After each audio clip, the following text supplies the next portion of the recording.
Jean-Louis, une semaine à peine après la Chine, nous voici à Bahreïn pour un Grand Prix qui va se dérouler en grande partie de nuit. Alors quelles sont les contraintes liées à cette configuration? Alors d'abord de nuit, c'est le premier de la saison. Il faut dire qu'on commence quasiment à la fin du crépuscule et que effectivement les lumières sont allumées et le Grand Prix démarre. Il y a naturellement un problème de vision pour les pilotes. Non pas que les pilotes voient mal, hein, attention, mais il faut tout de même qu'ils préparent des visières spéciales la plupart du temps, pour avoir à la fois une bonne perception de la piste et en même temps ne pas être ébloui par l'éclairage. Ça, c'est la première chose. La deuxième chose, il faut toujours, bien qu'on soit de nuit, se prémunir contre la chaleur qui est extrêmement importante. Je le répète, l'an passé, la course s'était déroulée aux environs de 28 degrés.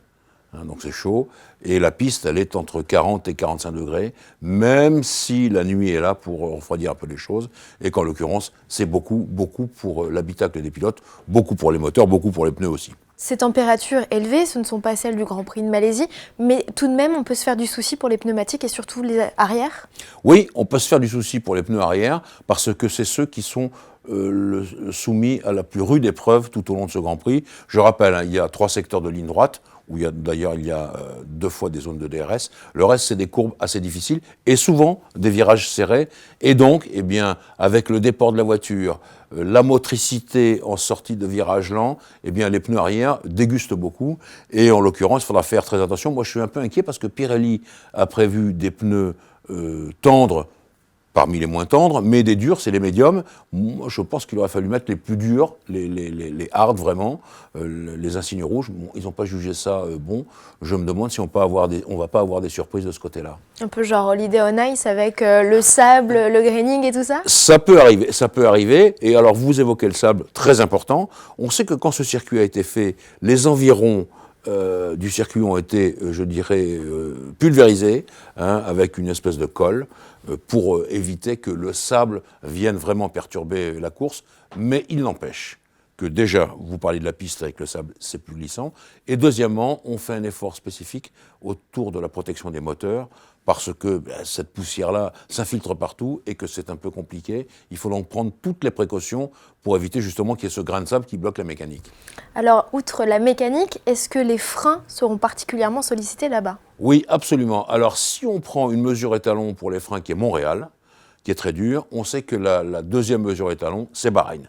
Parce que les freinages sont violents, en bout de ligne droite. Il n'y a pas vraiment d'endroit, à part la longue ligne droite des stands, pour refroidir. Et qu'en l'occurrence, on a été prévenu de ça. Je me souviens très bien, je raconte toujours cette anecdote, mais je l'aime beaucoup. Le jour où Coulthard a vu ses disques avant tomber en morceaux sur la piste. On s'est dit, mais là, c'est très dur pour les freins. Et oui, c'était dur. Et donc, on sait qu'on aura les freins les plus résistants, comme ceux de Montréal.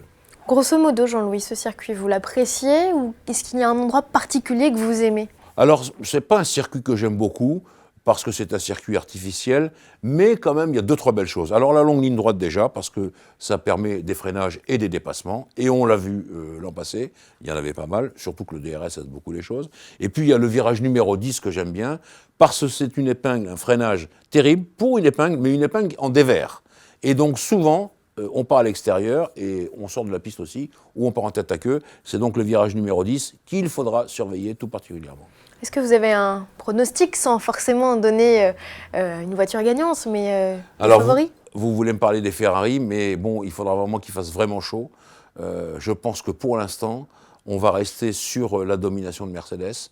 Je le répète, Ferrari peut faire des choses, peut saisir des opportunités, des résultats de guerre d'escarmouche, mais le résultat de la Chine et de Shanghai nous montre que les voitures en performance pure sont à 9 dixièmes d'écart. Hein. Donc 9 dixièmes d'écart, c'est presque une seconde.